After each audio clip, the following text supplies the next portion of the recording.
தானியங்களோட இயற்கை சத்தும் சுவையும் மாறாம மாவு அரைக்க பெஸ்ட் ஆனது அல்ட்ராவின் பேட்டன்டட் கோனிக்கல் ஸ்டோன்கள் மட்டும்தான். அல்ட்ரா என்றால் ஆரோக்கியம். ஒரு மகிழ்ச்சியான செய்தி. இதயம் நல்லெண்ணெயின் விலை லிட்டருக்கு ரூபாய் 105 குறைஞ்சிருக்கு. செப்டம்பர் 2023ல 1 லிட்டர் இதயம் நல்லெண்ணெயின் அதிகபட்ச விலை ரூபாய் 503. ஆனா இப்ப 1 லிட்டர் இதயம் நல்லெண்ணெயின் விலை ரூபாய் 398 மட்டும்தான் தமிழ்நாட்டுல. அப்ப இனிமே எல்லாரும் இதயம் நல்லெண்ணெய் வாங்கலாம் இல்ல? சட்டசபைக்கு வந்த அதிமுக எம்எல்ஏக்கள் அந்த தியாகி யார் என்ற வாசகம் அடங்கிய பேட்ஜ் அணிந்து வந்தனர். அந்த வாசகத்தின் கீழ் டாஸ்மாக் என இருந்தது. டாஸ்மாகில் 1000 கோடி ரூபாய் ஊழல் நடந்ததாக அமலாக்கத்துறை கூறியிருந்த நிலையில் அது பற்றி விவாதிக்க வேண்டும் என்று எதிர்க்கட்சித் தலைவர் பழனிசாமி அனுமதி கேட்டார். ஆனால் அது தொடர்பான வழக்கு நீதிமன்றத்தில் இருப்பதாக கூறி அனுமதி மறுத்தார் சபாநாயகர். அதிமுக எம்எல்ஏக்கள் பேச அனுமதி கோரி அந்த தியாகி யார் என்ற வாசகம் அடங்கிய பதாகைகளை ஏந்தி அமளியில் ஈடுபட்டனர். அவர்களை வெளியேற்ற சபாநாயகர் உத்தரவிட்டார். டாஸ்மாக் ஊழலை கண்டித்தபடி அதிமுக எம்எல்ஏக்கள் சபையிலிருந்து வெளியேறினர்.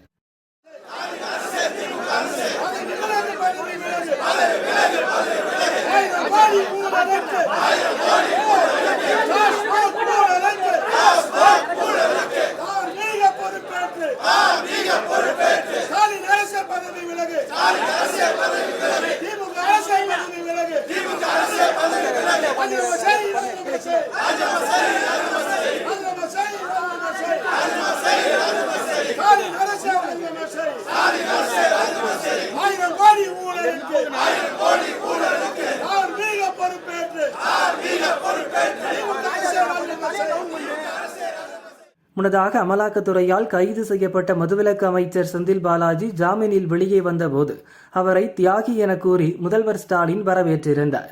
அதை குறிக்கும் வகையிலேயே டாஸ்மாக் ஊழல் விவகாரத்தில் அந்த தியாகி யார் என அதிமுகவினர் பேட்ஜ் அணிந்து வந்திருக்கலாம் என தெரிகிறது.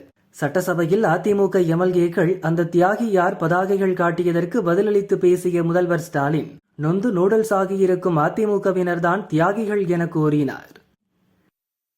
இங்கு எதிர்க்கட்சியை சார்ந்த, குறிப்பாக எதிர்க்கட்சி தலைவர் அவர்கள் உள்ளிட்ட எதிர்க்கட்சி தலைவர்களை சார்ந்த சட்டமன்ற உறுப்பினர்கள் ஒரு பிரச்சனையை கிளப்பி அதற்கு பிறகு விவாதங்கள் நடைபெற்று அவை முன்னர் அவர்கள் விளக்கம் தந்து நீங்களும் ஒரு முடிவெடுத்து அதில் திருப்தி அடையாத சூழ்நிலையை அவர்கள் வெளிநடப்பு செய்திருக்கிறார்கள்.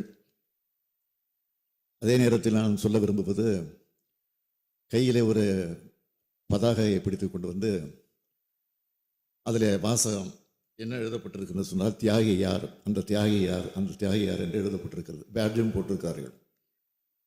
மறைந்த எம்ஜிஆர் அவர்களால் உருவாக்கப்பட்டு மறைந்த அம்மையார் ஜெயலலிதா அவர்களால் வளர்த்தெடுக்கப்பட்ட அதிமுகவை அதற்கு பிறகு பொறுப்பேற்ற இப்பொழுது எதிர்க்கட்சி தலைவராக இருக்கக்கூடியவர்கள் தாங்கள் சிக்கியிருக்கக்கூடிய பல்வேறு வழக்குகளிலிருந்து பல்வேறு பிரச்சனைகளிலிருந்து தப்பித்துக் கொள்வதற்காக போய் யாருடைய காலிலே போய் விழுந்தார்களோ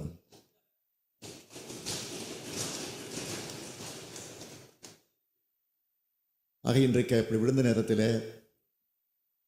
நொந்து போய் நூல்ஸாக மாறி இருக்கக்கூடிய அதிமுக தொடர்கள் தான் இன்றைக்கு தியாகிகளாக இருக்கிறார்கள். முதலமைச்சர் பதவி வாங்குவதற்காக யாருடைய காலிலே விழுந்து அந்த அம்மையார் ஏமாற்றிட்டு போனார், அவர்தான் இன்றைக்கு தியாகியாக இருக்கிறார். ஆக தியாகிகள் என்று எழுதி வந்ததற்காக இந்த விளக்கத்தை நான் தந்திருக்கிறேன் தவிர வேற அல்ல என்பதையும் அவைக்கு தெரிவித்துக் கொள்கிறேன். சட்டசபையில் பதாகைகள் காட்டிய அதிமுக எம்எல்ஏக்களை தொடர் முழுவதும் சஸ்பெண்ட் செய்வதாக சபாநாயகர் உத்தரவிட்டார். ஆனால் அந்த உத்தரவை மாற்றி அவர்களை எச்சரித்து சபைக்கு அனுமதிக்குமாறு முதல்வர் கேட்டுக் கொண்டார். அதை ஏற்ற சபாநாயகர் ஒரு நாள் மட்டும் சஸ்பெண்ட் செய்தார்.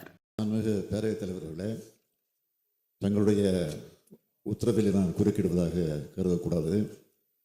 நீங்கள் வழங்கியிருக்கக்கூடிய உத்தரவு கூட்டத்தொடர் முழுவதும் என்பதை கொஞ்சம் மாற்றி இறுதியாக எச்சரித்து அவர்களை இந்த கூட்டத்தொடரில் அனுமதிக்குமாறு நான் கேட்டுக்கொள்கிறேன். மாண்புமிகு முதலமைச்சர் அவர்களுடைய கனிவான பார்வை, இரக்கத்தோடு அவர்களை அவை நடவடிக்கைகளில் கலந்து கொள்ள வேண்டும் என்று சொன்னதின் அடிப்படையில் அவர்களுக்கு இது ஒரு நாள் மட்டும் அவர்கள் நீக்கப்பட்டதை தொடர்ந்து 2 முறை அவர்கள் நீக்கப்பட்டிருந்தாலும் எச்சரித்து அவர்களை நாளை முதல் அவை நடவடிக்கைகளில் கலந்து கொள்ளலாம் என்று உத்தரவிடுகிறேன். அதுபோல் கண்டிப்பாக இன்று ஏதேனும் வாசகங்கள் அடங்கிய வில்லைகளாக பாக்கெட்டிலே வைத்து கொண்டிருந்தாலும் நிச்சயமாக இந்த அவையில் ஒருபோதும் அவர்கள் கலந்து கொள்ள அனுமதிக்க மாட்டேன் என்பதையும் உறுதியாக சொல்லுகின்றேன்.